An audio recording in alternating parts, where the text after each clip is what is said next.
अब बात करेंगे हमारे छत्तीसगढ़ की, और छत्तीसगढ़ से सबसे बड़ी खबर सबसे पहले आपको दे देते हैं जो रायपुर से निकलकर सामने आ रही है, जहां लोकसभा चुनाव की तैयारी में राजनीतिक दल जुट चुके हैं। और वहीं चुनाव से पहले प्रदेश के मंत्री ब्रज मोहन अग्रवाल ने कांग्रेस पर तंज कसते हुए कहा है कि कांग्रेस सोई हुई है, जल्द ही पूरा सो जाएगी। आपको बता दें कि बीजेपी अयोध्या के लिए आस्था स्पेशल ट्रेन चला रही है।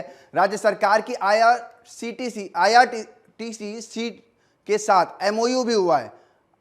5 मार्च से शुरू हो रहा है और इससे पहले आज गोंदिया से चलकर आस्था स्पेशल ट्रेन जो अयोध्या जा रही थी उसका सांस्कृतिक मंत्री ब्रजमोहन अग्रवाल ने कार्यकर्ताओं के साथ स्वागत भी किया। बीजेपी विधायक सुरेंद्र मिश्रा और मोतीलाल साहू भी इस मौके पर मौजूद रहे। मंत्री ब्रजमोहन अग्रवाल ने कहा कि यह आस्था ट्रेन लोगों की भावनाओं का प्रगतिकरण है। इसमें हर लोगों को यह आकांक्षा है कि रामलला के दर्शन करें, इसके लिए मोदी जी ने व्यवस्था भी कर दी। छत्तीसगढ़ में बीजेपी ने वादा किया था कि लोगों को रामलला के दर्शन कराएंगे और उसी कड़ी में हम आगे भी बढ़ रहे हैं।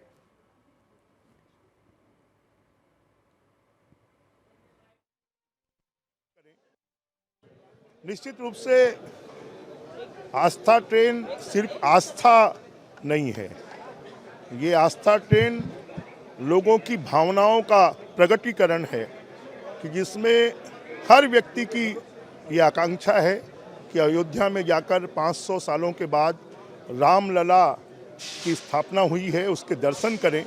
और इसके लिए आदरणीय मोदी जी ने, रेल मंत्री जी ने ऐसी व्यवस्था की है। और छत्तीसगढ़ में बीजेपी ने वादा किया था कि हम छत्तीसगढ़ के हर व्यक्ति को जो दर्शन करना चाहते हैं उनके लिए व्यवस्था करेंगे। और उसके तहत आने वाले 5 मार्च से हर सप्ताह एक ट्रेन छत्तीसगढ़ से रामलला के दर्शन के लिए दर्शनार्थियों को लेकर। हिमांशु पटेल मेरे साथ ज्यादा जानकारी के साथ जुड़ गए हैं।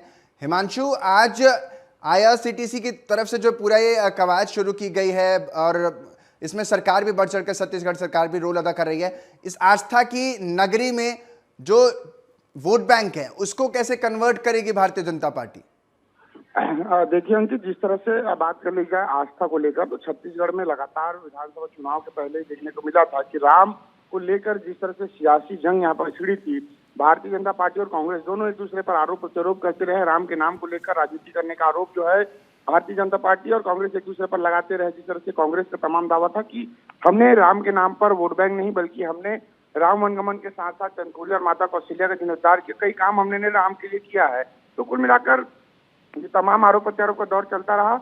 अब जिस तरह से भारतीय जनता पार्टी की सरकार छत्तीसगढ़ में बनी है और जिस तरह से रामलला दर्शन यानी अयोध्या दर्शन के लिए जिस तरह से ट्रेनिंग की शुरुआत और एक योजना की शुरुआत जो है भारतीय जनता पार्टी की तरह की गई है, तो कहीं ना कहीं अब बड़ा मसला यह है कि क्या छत्तीसगढ़ में ये तमाम योजनाओं को लेकर जनता कितना जो है इससे सजग हो पाएगी, या इनका तमाम जो फायदा है भारतीय जनता पार्टी को कितना मिल पाएगा। क्योंकि कहीं ना कहीं तमाम भक्ति भावना और आस्था को जिस तरह से साधने का प्रयास भारतीय जनता पार्टी लगातार करते हुए नजर आ रही है, और इस यात्रा की शुरुआत करने के बाद क्या भारतीय जनता पार्टी को लोकसभा चुनाव में कितना बढ़ चढ़कर परचम जो है वोट बैंक के रूप में कन्वर्ट हो पाएगा, या कितना जो है इस तमाम योजनाओं को जनता समझ पाएगा, ये समय ही बताएगा। लेकिन जिस तरह से पूरी प्रयास चाहिए भारतीय जनता पार्टी की कि आस्था और लोगों को कैसे साधा जाए। जी बहुत बहुत शुक्रिया हिमांशु तमाम जानकारी देने के लिए। वक्त हो चला एक छोटे से ब्रेक का, आप बने रहिए हमारे साथ, देखते रहिए TV27 न्यूज।